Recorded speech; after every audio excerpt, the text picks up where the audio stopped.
ಹಾಸನದಲ್ಲಿ ಜನಕಲ್ಯಾಣ ಸಮಾವೇಶದಲ್ಲಿ ಕಾಂಗ್ರೆಸ್ನ ರಾಜ್ಯ ಉಸ್ತುವಾರಿಯಾಗಿರುವಂತಹ ರಣದೀಪ್ ಸಿಂಗ್ ಸುರ್ಜೇವಾಲಾ ಅವರು ಮಾತನಾಡ್ತಾ ಇದ್ದಾರೆ. ಅವರು ಕೂಡ ಏನು ಹೇಳ್ತಾ ಇದ್ದಾರೆ ನೋಡ್ತಾ ಹೋಗೋಣ ಬನ್ನಿ.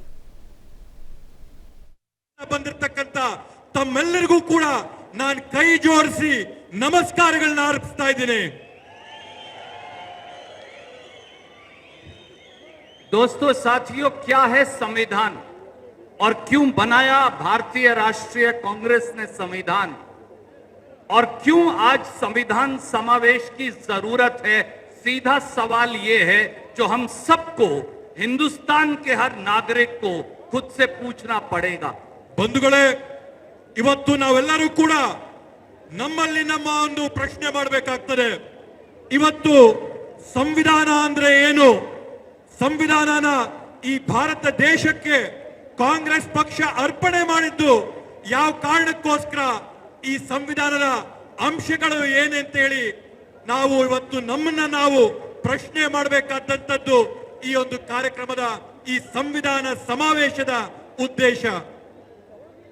भारतीय राष्ट्रीय कांग्रेस ने बाबा साहब अंबेडकर के नेतृत्व में हिंदुस्तान का संविधान इसलिए बनाया कि देश के गरीब, देश के किसान, देश के बैकवर्ड क्लास, देश के एससी एसटी के जो हमारे साथी हैं, देश के अल्पसंख्यक वर्गों के जो हमारे साथी हैं, उनको बराबर का अधिकार भी मिले, सम्मान भी मिले और हिंदुस्तान में बराबर की जगह भी मिले.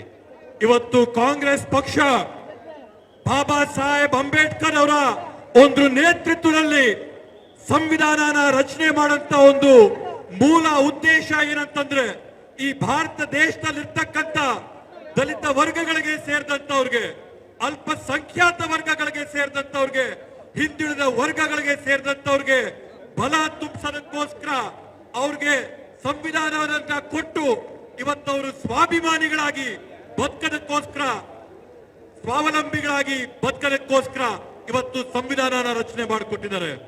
बीजेपी की सरकार ने, दिल्ली में बैठे प्रधानमंत्री माननीय नरेंद्र मोदी जी ने आज गरीब के, आदिवासी के, दलित के, पिछड़े के, अल्पसंख्यक के, किसान के, नौजवान के, महिलाओं के अधिकार पर आक्रमण बोल रखा है, हमला बोल रखा है. ಇವತ್ತು ಕೇಂದ್ರದಲ್ಲಿ ನವದೆಹಲಿಯಲ್ಲಿ ಇರ್ತಕ್ಕಂಥ ಪ್ರಧಾನಮಂತ್ರಿಗಳಾದಂತ ನರೇಂದ್ರ ಮೋದಿ ಅವರು ಈ ದೇಶದಲ್ಲಿರ್ತಕ್ಕಂಥ ರೈತರ ಮೇಲೆ, ಕಾರ್ಮಿಕರ ಮೇಲೆ, ಯುವಕರ ಮೇಲೆ, ದಲಿತರ ಮೇಲೆ, ಹಿಂದುಳಿದ ವರ್ಗಗಳ ಮೇಲೆ, ಅಲ್ಪಸಂಖ್ಯಾತರ ಮೇಲೆ ಅವ್ರಿಗಿರ್ತಕ್ಕಂಥ ಹಕ್ಕುಗಳಿಗೆ, ಅವಕಾಶಗಳಿಗೆ ಸಂವಿಧಾನ ಕೊಟ್ಟಂತ ರಕ್ಷಣೆಗಳ ಮೇಲೆ ಹಲ್ಲೆ ಮಾಡ್ತಾ ಇದ್ದಾರೆ. क्या आपको मालूम है कि बीजेपी की दिल्ली में बैठी सरकार राहुल गांधी जी पर हमला क्यों बोलती है? ಇವತ್ತು ನಿಮಗೆ ಗೊತ್ತಿದೆಯಾ, ಕೇಂದ್ರದಲ್ಲಿರ್ತಕ್ಕಂಥ ಬಿಜೆಪಿ ಸರ್ಕಾರ ರಾಹುಲ್ ಗಾಂಧೀಜಿ ಅವರ ಮೇಲೆ ನಿರಂತರವಾಗಿ, ಸತತವಾಗಿ ಯಾಕೆ ಆರೋಪ ಹಲ್ಲೆಗಳು ಮಾಡ್ತಾ ಇದೆ ಅಂತ ತಮಗೆ ಗೊತ್ತಿದೆಯಾ?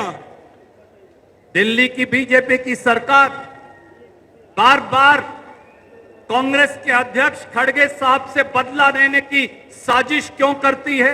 ಇವತ್ತು ತಮಗೆ ಗೊತ್ತಿದೆಯಾ, ಕೇಂದ್ರದಲ್ಲಿರ್ತಕ್ಕಂಥ ಬಿಜೆಪಿ ಸರ್ಕಾರ ನಮ್ಮ ಕಾಂಗ್ರೆಸ್ ಪಕ್ಷದ ರಾಷ್ಟ್ರ ಅಧ್ಯಕ್ಷರಾದಂತ ಶ್ರೀ ಮಲ್ಲಿಕಾರ್ಜುನ ಖರ್ಗೆ ಸಾಹೇಬ್ರ ಮೇಲೆ ಸತತವಾಗಿ ಸೇಡನ್ನ ತೀರಿಸಿಕೊಳ್ಳುವಂತ ಪ್ರಯತ್ನ ಯಾಕೆ ಮಾಡ್ತಾ ಇದೆ ಅಂತ ತಮಗೆ ಗೊತ್ತಿದೆಯಾ? दिल्ली की सरकार डीके शिव कुमार जी पर झूठे मुकदमे क्यों दर्ज करती है, क्या आप जानते हैं? ಇವತ್ತು ನಿಮಗೆ ಗೊತ್ತಿದೆಯಾ, ದೆಹಲಿಯಲ್ಲಿರ್ತಕ್ಕಂಥ ಬಿಜೆಪಿ ಸರ್ಕಾರ ಉಪಮುಖ್ಯಮಂತ್ರಿಗಳಾಗಿರ್ತಕ್ಕಂಥ ಡಿಕೆ ಶಿವಕುಮಾರ್ ಅನ್ನೋರ್ ಮೇಲೆ ಇಲ್ಲದ ಸಲ್ಲದ ಆರೋಪಗಳನ್ನ, ಕೇಸ್ಗಳನ್ನ ಯಾಕೆ ದಾಖಲು ಮಾಡ್ತಾ ಇದಾರೆ ಅಂತ ತಮಗೆ ಗೊತ್ತಿದೆಯಾ? और दिल्ली की बीजेपी सरकार को सिद्धारमैया जी क्यों पसंद नहीं है, क्या आप जानते हैं? ಇವತ್ತು ನವದೆಹಲಿಯಲ್ಲಿರ್ತಕ್ಕಂಥ ಬಿಜೆಪಿ ಸರ್ಕಾರಕ್ಕೆ ಈ ರಾಜ್ಯದ ಮುಖ್ಯಮಂತ್ರಿಗಳಾಗಿರ್ತಕ್ಕಂಥ ಸನ್ಮಾನ್ಯ ಸಿದ್ದರಾಮಯ್ಯ ಅವ್ರನ್ನ ನೋಡಿದ್ರೆ ಯಾಕೆ ಅವ್ರಿಗೆ ಆಗೋದಿಲ್ಲ ಅಂತ ಹೇಳಿ ತಮಗೆ ಗೊತ್ತಿದೆಯಾ? क्योंकि दोस्तों, क्योंकि राहुल गांधी जी, मल्लिकार्जुन खड़गे जी, सिद्धारमैया जी, डीके शिव कुमार जी गरीब की, दलित की, पिछड़े की, आदिवासी की, अल्पसंख्यक की, नौजवान की, किसान की, महिला की लड़ाई लड़ते हैं, इसलिए दिल्ली की सरकार इन पर हमला बोल रही है. ದಿಲ್ಲಿಯವರು ಯಾಕೆ ಇವ್ರ ಮೇಲೆ ದ್ವೇಷ ಮಾಡ್ತಾರೆ ಅಂತಂದ್ರೆ ರಾಹುಲ್ ಗಾಂಧೀಜಿ ಅವರಾಗಿರ್ಬೋದು, ಮಲ್ಲಿಕಾರ್ಜುನ ಖರ್ಗೆ ಸಾಹೇಬರಾಗಿರ್ಬೋದು, ನಮ್ಮ ಮುಖ್ಯಮಂತ್ರಿಗಳಾಗಿರ್ತಕ್ಕಂಥ ಸಿದ್ದರಾಮಣ್ಣ ಅವರಾಗಿರ್ಬೋದು, ಉಪಮುಖ್ಯಮಂತ್ರಿಗಳಾಗಿರ್ತಕ್ಕಂಥ DK ಶಿವಕುಮಾರ್ ಅವರಾಗಿರ್ಬೋದು, ಅವರೆಲ್ಲರೂ ಕೂಡ ಈ ದೇಶದಲ್ಲಿರ್ತಕ್ಕಂಥ ದಲಿತರನ್ನ, ಅಲ್ಪಸಂಖ್ಯಾತರನ್ನ, ಹಿಂದುಳಿದವ್ರನ್ನ, ಮಹಿಳೆಯರನ್ನ, ಯುವಕರನ್ನ, ಕಾರ್ಮಿಕರನ್ನ ಇವರೆಲ್ಲರ ರಕ್ಷಣೆಗೆ ಇವ್ರು ನಿಲ್ತಾರಂತೇಳಿ ಅವ್ರ ಮೇಲೆ ನಿರಂತರವಾಗಿ ಹಲ್ಲೆ ಮಾಡ್ತಾ ಇರ್ತಕ್ಕಂಥದ್ದು, ಆರೋಪಗಳು ಮಾಡ್ತಾ ಇರ್ತಕ್ಕಂಥದ್ದು. ये हमला सिद्धारमैया जी पर नहीं है, ये हमला DK शिव कुमार जी पर नहीं है, ये हमला कर्नाटक के गरीब, आदिवासी, पिछड़े, दलित, महिला, युवा, नौजवान और किसान पर है. असल में वो आप पर हमला बोल रहे हैं, इन पर हमला नहीं बोल रहे. ಇವತ್ತು ಈ ಹಲ್ಲೆಗಳೆಲ್ಲ ಕೂಡ ಸನ್ಮಾನ್ಯ ಸಿದ್ದರಾಮಣ್ಣ ಅವ್ರ ಮೇಲಲ್ಲ, ಸನ್ಮಾನ್ಯ DK ಶಿವಕುಮಾರ್ ಅಣ್ಣವ್ರ ಮೇಲಲ್ಲ, ಈ ಕರ್ನಾಟಕ ರಾಜ್ಯದಲ್ಲಿರ್ತಕ್ಕಂಥ ಬಡ ವರ್ಗದವರು, ರೈತ ವರ್ಗದವರು, ಅಲ್ಪಸಂಖ್ಯಾತರು, ದಲಿತರು, ಹಿಂದುಳಿದವರು, ಬುಡಕಟ್ಟು ಜನಾಂಗದವರು ತಮ್ಮೆಲ್ಲರ ಮೇಲೆ ಮಾಡ್ತಾ ಇರ್ತಕ್ಕಂಥ ಹಲ್ಲೆ. ಈ ಹಲ್ಲೆ DK ಶಿವಕುಮಾರ್ ಅಣ್ಣವ್ರ ಮೇಲೆ, ಸಿದ್ದರಾಮಣ್ಣ ಅವ್ರ ಮೇಲಲ್ಲ, ಈ ಹಲ್ಲೆ ಕರ್ನಾಟಕ ರಾಜ್ಯದ ಪ್ರಜೆಗಳ ಮೇಲೆ ಮಾಡ್ತಾ ಇರ್ತಕ್ಕಂಥದ್ದು. बीजेपी और उनकी सरकार असल में कांग्रेस की गारंटियों पर हमला बोल रही है, जिससे गरीब, दलित, आदिवासी और पिछड़े को ताकत मिलती है, सीधा पैसा आपके खाते में जाता है. ಇವತ್ತು ಬಿಜೆಪಿ ಅವರು ನಮ್ಮ ಕಾಂಗ್ರೆಸ್ ಸರ್ಕಾರದ ಗ್ಯಾರಂಟಿಗಳ ಮೇಲೆ, ನಾವು ಕೊಟ್ಟಿರ್ತಕ್ಕಂಥ 5 ಯೋಜನೆಗಳ ಮೇಲೆ ಇವತ್ತು ಅವ್ರು ಹಲ್ಲೆ ಮಾಡ್ತಾ ಇರ್ತಕ್ಕಂಥದ್ದಲ್ಲ. ಕರ್ನಾಟಕ ರಾಜ್ಯದಲ್ಲಿರ್ತಕ್ಕಂಥ ದುರ್ಬಲ ವರ್ಗದವ್ರಿಗೆ ನಾವೇನು ಶಕ್ತಿ ತುಂಬಿಸಂತ ಯೋಜನೆಗಳನ್ನ ರೂಪಿಸಿದೀವಿ, ಆ ಶಕ್ತಿ ತುಂಬಿಸಂತ ಯೋಜನೆಗಳ ಮೇಲೆ ನೇರವಾಗಿ ಹಲ್ಲೆ ಮಾಡ್ತಾ ಇದ್ದಾರೆ. बीजेपी असली में 1 करोड़ 22 लाख कर्नाटक की महिलाओं को मिलने वाला 2000 रुपया छीनना चाहते हैं. वो गृह लक्ष्मी की गारंटी बंद करना चाहते हैं. ಇವತ್ತು ಬಿಜೆಪಿ ಸರ್ಕಾರ, ಬಿಜೆಪಿಯ ನಾಯಕರು ಕರ್ನಾಟಕ ರಾಜ್ಯದಲ್ಲಿರ್ತಕ್ಕಂಥ 1.25 ಕೋಟಿ ಮಹಿಳೆಯರಿಗೆ ಸಿಗ್ತಾ ಇರ್ತಕ್ಕಂಥ 2,000 ರೂಪಾಯಿ ಸ್ವಾಭಿಮಾನದ ಹಣನ ಇವತ್ತು ಕಿತ್ಕೊಳ್ಳಂತ ಪ್ರಯತ್ನ ಮಾಡ್ತಾ ಇದ್ದಾರೆ, ನಿಲ್ಸಂತ ಪ್ರಯತ್ನ ಮಾಡ್ತಾ ಇದ್ದಾರೆ. बीजेपी की सरकार गृह ज्योति की 200 यूनिट की बिजली छीनना चाहती है, जो 1 करोड़ 66 लाख गरीब घरों को मिलती है, दलित, आदिवासी, पिछड़े, अल्पसंख्यक, किसान और महिला को. ಇವತ್ತು ಕೇಂದ್ರದಲ್ಲಿರ್ತಕ್ಕಂಥ ಬಿಜೆಪಿ ಅವರು ಮನೆ ಮನೆಗೆ ದೊರಕ್ತಾ ಇರ್ತಕ್ಕಂಥ 200 ಯೂನಿಟ್ ಉಚಿತವಾದಂತ ಗೃಹ ಜ್ಯೋತಿ ಯೋಜನೆಯಿಂದ 1,60,00,000 ಬಡವರ ಮನೆಗಳು, ದಲಿತರ ಮನೆಗಳು, ರೈತರ ಮನೆಗಳು, ಬುಡಕಟ್ಟಿನ ಜನದ ಮನೆಗಳು, ಹಿಂದುಳಿದವರ ಮನೆಗಳು, ಅಲ್ಪಸಂಖ್ಯಾತರ ಮನೆಗಳಿಗೆ ಸಿಗ್ತಾ ಇರ್ತಕ್ಕಂಥ ಉಚಿತ ವಿದ್ಯುತ್ ಅನ್ನ ಕಿತ್ಕೊಳ್ಳಂತ ಪ್ರಯತ್ನ ಮಾಡ್ತಾ ಇದ್ದಾರೆ.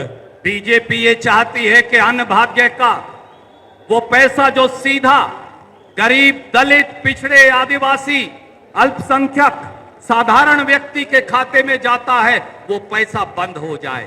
ಇವತ್ತು ಬಿಜೆಪಿ ಅವರ ಉದ್ದೇಶ ಇರ್ತಕ್ಕಂಥದ್ದು ಅನ್ನಭಾಗ್ಯ ಯೋಜನೆ ಅಡಿಯಲ್ಲಿ ನೇರವಾಗಿ ಇವತ್ತು ತಲಾ 170 ರೂಪಾಯಿ ಏನು ಅಕೌಂಟ್ಗಳಿಗೆ ಪಾವತಿ ಆಗ್ತಾ ಇದೆ, ಆ ಹಣನ ಅವರು ದಲಿತರಿಂದ, ಬಡವರಿಂದ, ಅಲ್ಪಸಂಖ್ಯಾತರಿಂದ, ಹಿಂದುಳಿದವರಿಂದ, ಬುಡಕಟ್ಟು ಜನಾಂಗದವರಿಂದ ಕಿತ್ಕೊಳ್ಳಂತ ಪ್ರಯತ್ನನ, ಕುತಂತ್ರ, ಪಿತೂರಿಯನ್ನು ಮಾಡ್ತಾ ಇದ್ದಾರೆ. पर दोस्तों एक बात जान लीजिए, जब तक राहुल गांधी हैं, जब तक मल्लिकार्जुन खड़गे जी हैं, जब तक सिद्धारमैया जी और DK शिव कुमार जी हैं, आपके अधिकार और कांग्रेस की गारंटी को कोई हाथ नहीं लगा सकता. ऐसा कोई माई का लाल पैदा नहीं हुआ जो कर्नाटक के लोगों को मिलने वाला पैसा रोक दे.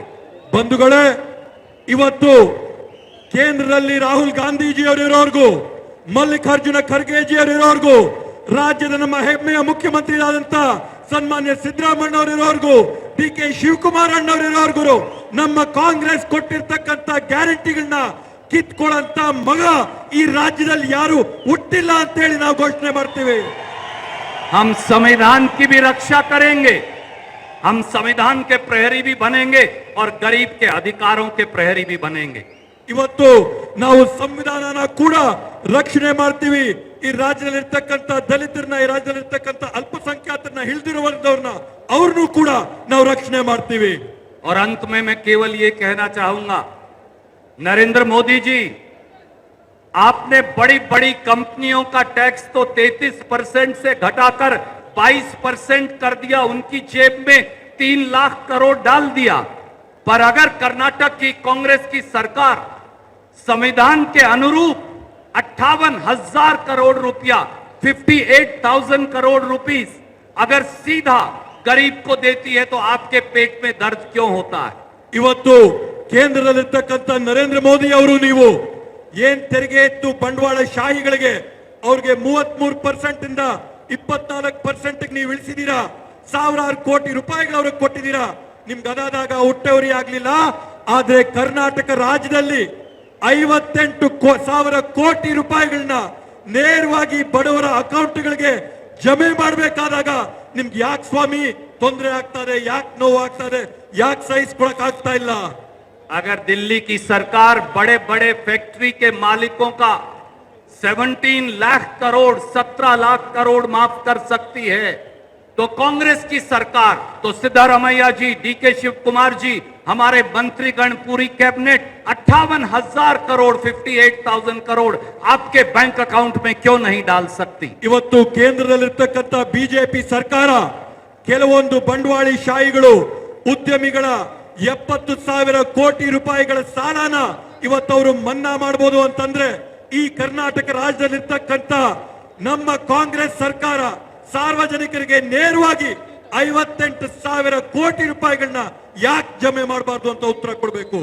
हम आपसे वादा करते हैं आज संविधान समावेश दिवस पर संविधान की रक्षा भी करेंगे. गरीब, दलित, पिछड़े, आदिवासी, अल्पसंख्यक, किसान, नौजवान, महिला के अधिकारों की रक्षा भी करेंगे और कर्नाटक को तरक्की के पथ पर आगे भी लेकर जाएंगे. ಇವತ್ತು ಈ ಸಂವಿಧಾನ ಜಾಥಾದ ಪ್ರಯುಕ್ತವಾಗಿ ನಾವು ತಮಗೆ ಆಶ್ವಾಸನೆ ಕೊಡ್ತೀವಿ. ಕಾಂಗ್ರೆಸ್ ಪಕ್ಷದ ನಾವೆಲ್ಲರೂ ಕೂಡ ಸಂವಿಧಾನದ ರಕ್ಷಣೆನ ಮಾಡ್ತೀವಿ. ಈ ರಾಜ್ಯದಲ್ಲಿರ್ತಕ್ಕಂಥ ಬಡವರ, ರೈತರ, ದಲಿತರ, ಹಿಂದುಳಿದ ವರ್ಗದವರ, ಅಲ್ಪಸಂಖ್ಯಾತರ, ಮಹಿಳೆಯರ, ಯುವಕರ, ಕಾರ್ಮಿಕರ ಎಲ್ಲರ ಹಿತವನ್ನ ರಕ್ಷಣೆ ಮಾಡ್ತೀವಿ. ನಿಮ್ಮ ರಕ್ಷಣೆ ಮಾಡ್ತೀವಿ, ನಿಮ್ಮ ಪರ ನಿಲ್ತೀವಿ ಅಂತ ಹೇಳಿ ಆಶ್ವಾಸನೆಯನ್ನ ಕೊಡ್ತೀವಿ. क्योंकि मोदी जी की सरकार जान ले, हम जो सब यहां दिखते हैं अलग अलग जाति और धर्म के लोग, हम अनेक हैं तो एक हैं और यही हिंदुस्तान है, यही संविधान है. जय हिंद. ಇವತ್ತು ಕೇಂದ್ರದಲ್ಲಿರ್ತಕ್ಕಂಥ ನರೇಂದ್ರ ಮೋದಿ ಅವರ ಸರ್ಕಾರ ಇಲ್ಲಿರ್ತಕ್ಕಂಥ ಸಹಸ್ರಾರು ಸಂಖ್ಯೆಯಲ್ಲಿರ್ತಕ್ಕಂಥ ನಾವು ಜನ ಬೇರೆ ಬೇರೆ ಜಾತಿ, ಜನಾಂಗ, ಧರ್ಮದಕ್ಕೆ ಸೇರಿದವರಾದ್ರೂ ಕೂಡ ನಾವೆಲ್ಲರೂ ಕೂಡ ಒಂದೇ. ನಮ್ಮ ವಿಭಿನ್ನತೆ ನಮ್ಮ ಏಕತೆ ಅಂತೇಳಿ ಇದನ್ನ ಕೇಂದ್ರದಲ್ಲಿರ್ತಕ್ಕಂಥ ನರೇಂದ್ರ ಮೋದಿ ಅವರು ತಿಳ್ಕೊಂಡು ಇದೇ ನಮ್ಮ ಶಕ್ತಿ ಅಂತ ಅವ್ರು ತಿಳ್ಕೊಳ್ಳಿ ಅಂತ ಹೇಳ್ತಾ ನನ್ನ ಮಾತುಗಳಿಗೆ ವಿರಾಮ ನೀಡ್ತೀನಿ. ಜೈ ಹಿಂದ್.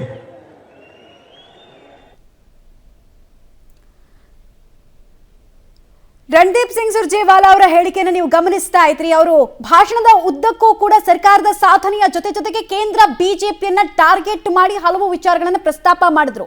ಗ್ಯಾರಂಟಿ ಯೋಜನೆಗಳನ್ನ ಸಹಿಸೋದಕ್ಕಾಗ್ತಾ ಇಲ್ಲ ಕೇಂದ್ರ ಬಿಜೆಪಿಗೆ, ಜೊತೆಗೆ ಬಂಡವಾಳಶಾಹಿಗಳಿಗೆ ಅಲ್ಲಿ ಲಾಭವನ್ನ ಮಾಡಿಕೊಡೋ ಕೆಲಸವನ್ನ ನರೇಂದ್ರ ಮೋದಿ ಸರ್ಕಾರ ಮಾಡ್ತಾ ಇತ್ತು. ಬಟ್ ಇಲ್ಲಿ ನಾವು 58,000 ಕೋಟಿನ ಗ್ಯಾರಂಟಿಗೆ ಅಂತ ವಿನಿಯೋಗಿಸಿದ್ರೆ ಅದನ್ನ ಸಹಿಸೋಕ್ಕಾಗ್ತಾ ಇಲ್ಲ.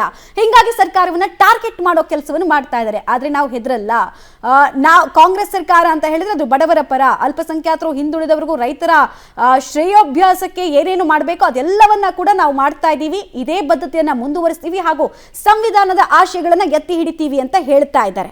ಇನ್ನೇನು ಸ್ವಲ್ಪ ಹೊತ್ತಲ್ಲಿ ಕೆಲ ಕ್ಷಣಗಳಲ್ಲಿ ಡಿ ಕೆ ಶಿವಕುಮಾರ್ ಬಂದ್ರು, ಮಾತಾಡ್ತಾ ಇದ್ದಾರೆ. ಅವ್ರು ಏನೆಲ್ಲ ವಿಚಾರಗಳನ್ನು ಪ್ರಸ್ತಾಪ ಮಾಡ್ತಾ ನೋಡ್ತಾ ಹೋಗೋಣ.